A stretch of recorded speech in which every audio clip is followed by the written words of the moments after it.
अध्याय 27। मैंने आनंद से अपने सामने खजाने को देखा। यह मानव हृदय के आकार का सोने और रत्नों से बना एक सुंदर खजाना था। ये वह हृदय था जिसे मिल्टियड्स ने कैलियन को मेरे लिए खोजने का आदेश दिया था। क्या ये पर्याप्त है? उसने पूछा। आह हाँ, खजाने ने मेरे दिल की धड़कन बढ़ा दी। ये कितना था? मुझे डर था कि वे मुझे एक वास्तविक मानव हृदय देंगे, लेकिन कैलियन और मिल्टियड्स उससे भी अधिक तेज थे।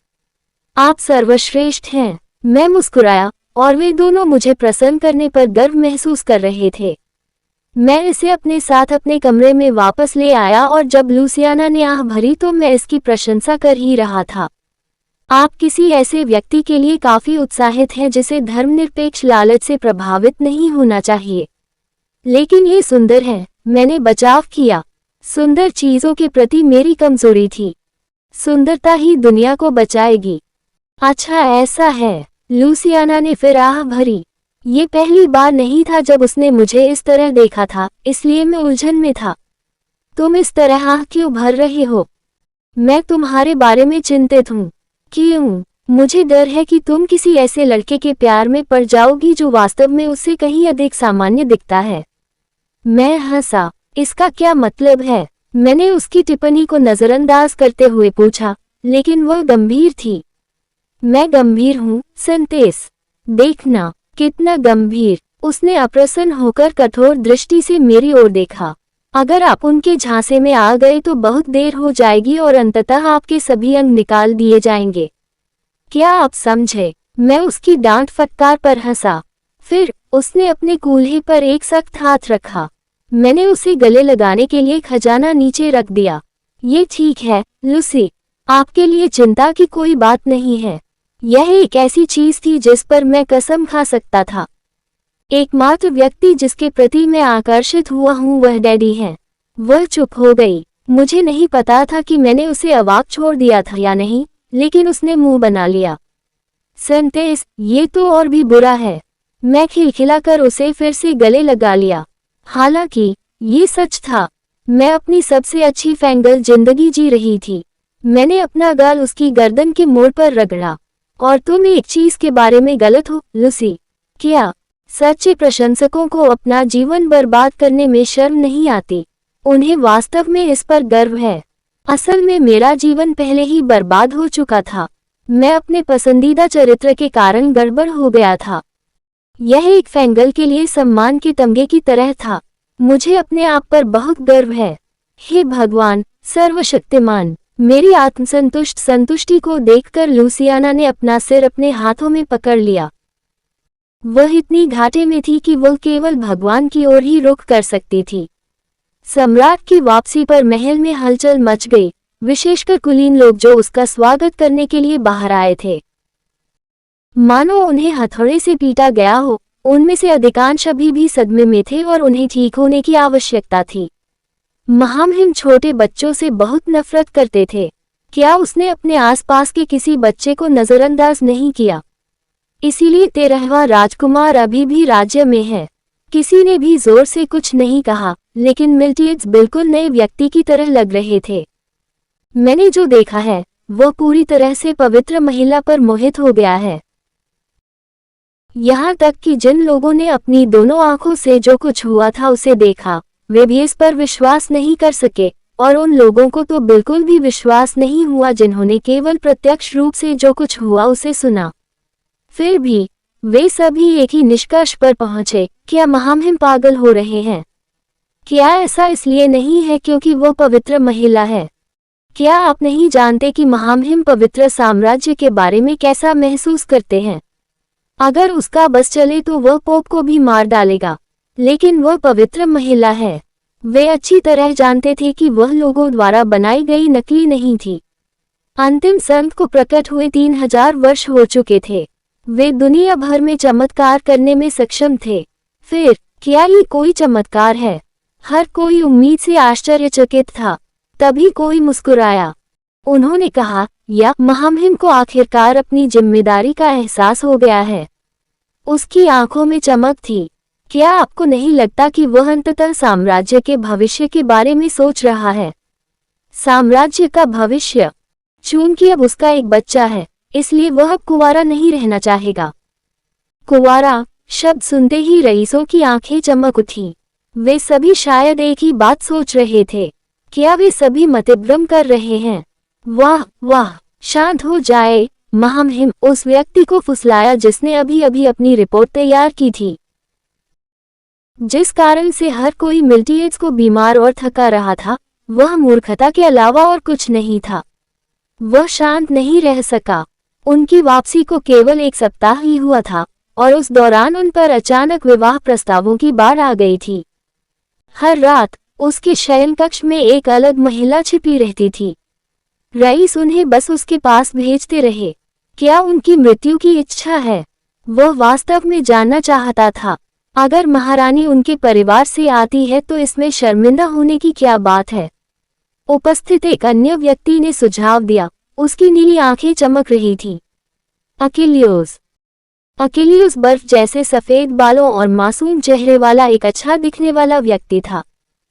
हालांकि उन्होंने ऐसा व्यवहार किया जैसे कि जो कुछ भी हो रहा था वह अन्य रईसों का विचार था। उन्होंने भी इसमें भाग लिया।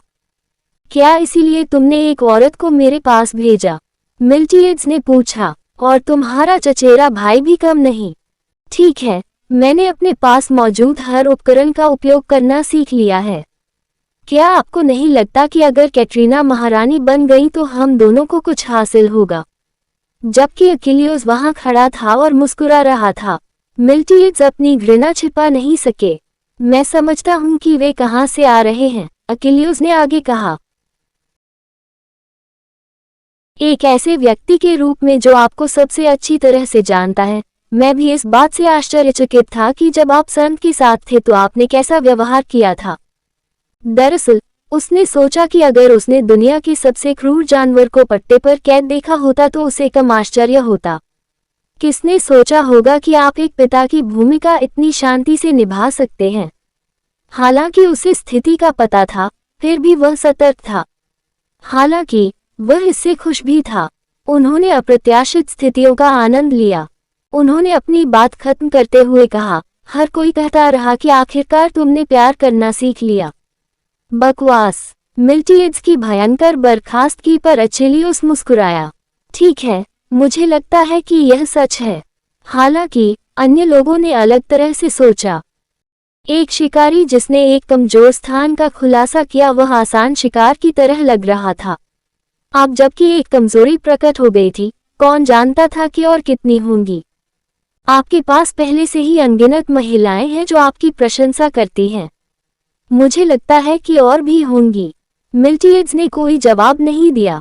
अब जब बात यहीं आ गई है तो आप साथ क्यों नहीं चलते? एक पत्थर से 2 शिकार करो, उन सभी से छुटकारा पाएं, मिल्टीएड्स ने कहा। अकिलियोस अपने सम्राट की धीमी आवाज पर हंसा। उन्होंने याद करते हुए कहा, आपको पहले महिलाओं के साथ खेलना पसंद नहीं था। लग रहा था आप मजे कर रहे हैं। मिल्टीएड्स की अभिव्यक्ति लड़खड़ा गई और उसकी सुनहरी आंखों में एक तेज चमक दिखाई दी। वह अतीत में उस तरह का व्यक्ति था, अनिद्रा का रोगी जिसे किसी चीज की जरूरत थी। समय बर्बाद करने के लिए रात में ऐसा करना। जिन महिलाओं ने उसे प्रलोभित किया था वे एक बार काफी हो चुकी थी, लेकिन समय के साथ मजबूत शराब और खूबसूरत महिलाएं अब उसे नशा नहीं कर सकी।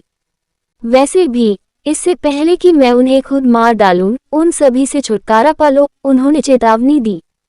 कितनी शर्म की बात है। और यहाँ मैंने सोचा कि राहेल को अंततः एक महारानी मिलेगी। मिल्टीएड्स यह नहीं बता सका कि अकिलियोस खुश था या दुखी। हालांकि सच कहा जाए तो राहेल की महारानी में वास्तव में कोई दिलचस्पी नहीं थी। महाराज, आप मुझे संतनी से कब मिलवाएंगे? इसके बजाय उसने पहली बार महल में प्रवेश करने वाले एक छोटे लड़के के उत्साह के साथ मिल्टीएड्स को देखते हुए पूछा। मिल्टीएड्स ने उसे शांति से देखा। अपनी मासूम शक्ल के बावजूद वह वास्तव में काफी खतरनाक था। उसमें किसी भी प्रकार का कोई संकोच नहीं था।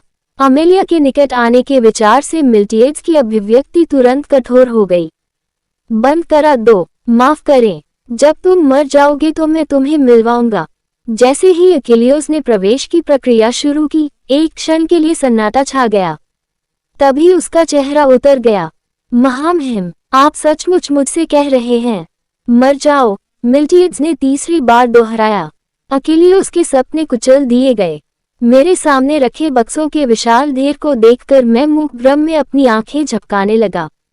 क्या है ये सब? मैंने पूछ लिया। नौकर और भी सामान ले आए।